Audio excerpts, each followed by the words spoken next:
Senior صحافی اور تجزیہ کار نجم سیٹھی نے دعویٰ کیا ہے کہ سابق وزیر اعظم عمران خان نے army chief general Qamar Javed Bajwa پر دباؤ ڈالنا شروع کر دیا ہے کہ وہ انہیں احتساب سے بچائیں۔ سماجی رابطوں کی ویب سائٹ ٹویٹر پر نجم سیٹھی نے لکھا کہ ان کی چڑیا نے کنفرم کر دیا ہے کہ 21 مارچ کو سابق وزیر اعظم عمران خان نے جنرل باجوہ سے التجا کی تھی کہ اگر حزب اختلاف اپنی عدم اعتماد کی تحریک واپس لیتی ہے تو وہ اس کے بدلے قومی اسمبلی تحلیل کرنے اور نئے الیکشن کروانے کے لیے تیار ہیں۔ نجم سیٹھی کا کہنا تھا کہ تاہم جب اپوزیشن نے ان کی بات ماننے سے صاف انکار کر دیا تو عمران خان نے NRO حاصل کرنے کے لیے ذاتی طور پر سابق صدر آصف علی زرداری کو پیغام بھیجا، لیکن زرداری صاحب نے بھی انہیں ریلیف دینے سے صاف انکار کر دیا۔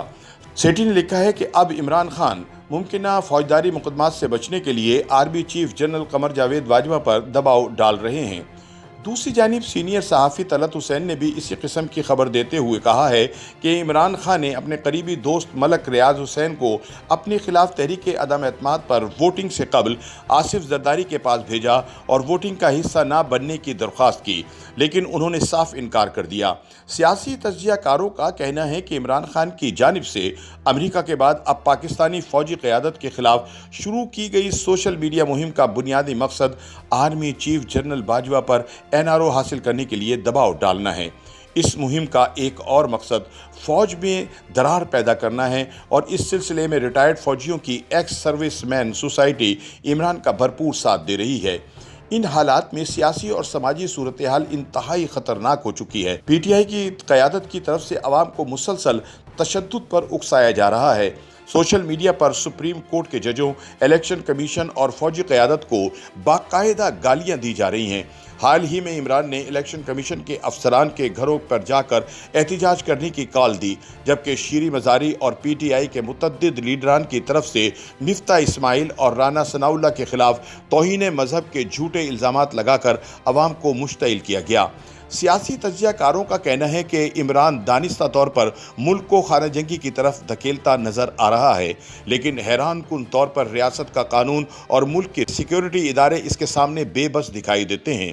اقتدار سے بے دخل ہونے کے بعد سے عمران کی جانب سے شروع کیے جانے والے اس تماشے کے پیش نظر ذہن میں یہ سوال آتا ہے کہ ریاستی اداروں خاص کر فوج اور عدلیہ کی اس لاچاری کی وجوہات کیا ہیں؟ سوال یہ بھی ہے کہ سیکیورٹی ادارے ریاست کی سیٹ کو چیلنج کرنے اور عوام کو تشدد پر اکسانے والوں کے خلاف کارروائی کرنے سے قاصر کیوں ہیں؟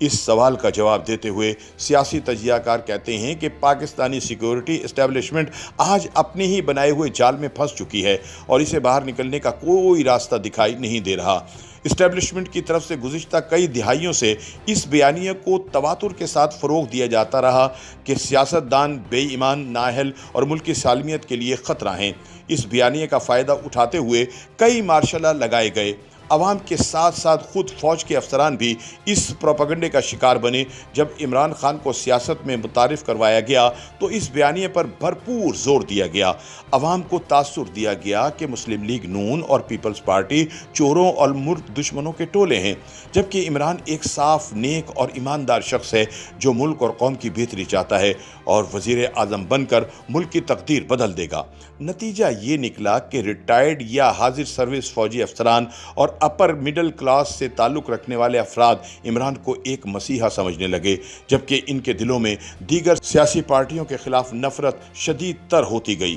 سیاسی تجزیہ کاروں کے مطابق اسٹیبلشمنٹ کا اصل منصوبہ یہ تھا کہ عمران جیسے ناتجربہ کار شخص کو اقتدار کی مسند پر بٹھا کر نظام کو خود کنٹرول کریں اور مزے اڑائیں۔ اسٹیبلشمنٹ اپنا یہ مقصد حاصل کرنے میں کافی حد تک کامیاب رہی اور پچھلے پونے 4 برس بیک سیٹ ڈرائیونگ کے مزے لیتی رہی، لیکن اس کے نتیجے میں پاکستان میں جو معاشی، سفارتی اور سیاسی بحران پیدا ہوا، اس نے اسٹیبلشمنٹ کے منصوبے پر پانی پھیر دیا اور اس کا ہائیبرڈ نظام حکومت دھڑام سے نیچے آ گرا۔ محض پونے 4 برس میں سفارتی سطح پر پاکستان تنہا ہو گیا، ملک پر چڑھنے والے قرضوں کا حجم دوگنا ہو گیا، جبکہ مہنگائی اور معاشی خسارہ تاریخ کی بلند ترین سطح پر پہنچ گئے، جس کے نتیجے میں عوام کی چیخیں نکل گئیں۔ جس ٹولے کو اسٹیبلشمنٹ نے مسلط کیا تھا، اس نے بھی ملک کو برباد کرنے میں پورا حصہ ڈالا اور دھڑلے سے چوری چکاری میں مصروف رہا۔ چنانچہ حالات اس نہج پر پہنچ گئے کہ فوج کو دفاعی بجٹ اور یہاں تک کہ اپنی تنخواہوں اور پینشن کے لالے پڑ گئے۔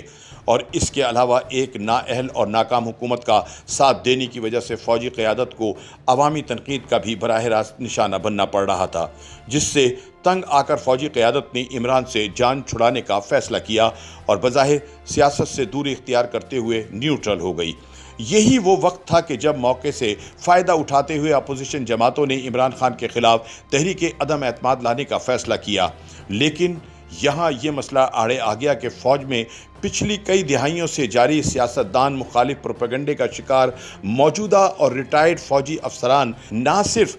خود عمران کے ساتھ کھڑے ہو گئے بلکہ انہوں نے ملک کے با اثر حلقوں سے تعلق رکھنے والوں کو بھی ساتھ ملا لیا۔ موجودہ اور ریٹائرڈ افسران اور اپر مڈل کلاس کی طرف سے ملنے والی حمایت نے عمران کو دلیر بنا دیا اور اس نے آئین اور قانون کی دھجیاں اڑا کر زبردستی اقتدار پر قابض رہنے کی کوشش کی، جسے ناکام بنانے کے لیے بالآخر فوج اور عدلیہ کو اپنا کردار ادا کرنا پڑا۔ یوں عمران کو گھر جانے پر مجبور کر دیا گیا، لیکن جانے سے پہلے خان صاحب اپنے کرم نوازوں کی مدد سے بیرونی مداخلت کے ذریعے امپورٹڈ حکومت لانے کا ایسا شوشہ چھوڑ گئے جس نے فوجی قیادت کی نیندیں بھی اڑا دیں۔ عمران نے اپنے اقتدار سے ہٹائے جانے کو امریکی سازش قرار دیا اور اس سازش میں سپریم کورٹ کے ججوں، فوجی قیادت، اپوزیشن پارٹیوں کے ساتھ ساتھ الیکشن کمیشن کو بھی شامل کر لیا۔ اس کے بعد جلسوں، جلوسوں، اداروں کے خلاف ہرزہ سرائی اور عوام کو تشدد پر اکسانے کا ایک سلسلہ شروع ہو گیا جو آج بھی جاری ہے۔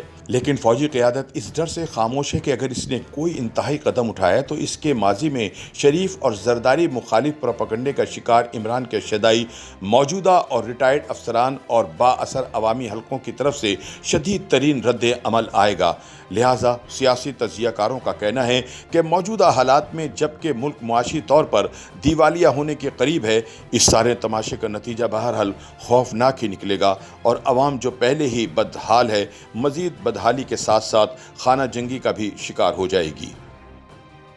YouTube پر گوگلی نیوز دیکھنے کے لیے youtube.com کی سرچ بار میں googly news T V type کریں۔ گوگلی نیوز کے پیج پر سرخ رنگ کے سبسکرپشن والے بٹن پر کلک کرنا نہ بھولیے۔ YouTube پیج پر اپلوڈ ہونے والی ویڈیوز سے باخبر رہنے کے لیے بیل آئیکن پر کلک کیجیے۔ آپ کو ہر نئی ویڈیو کے بارے میں نوٹیفیکیشن موصول ہو جائے گا۔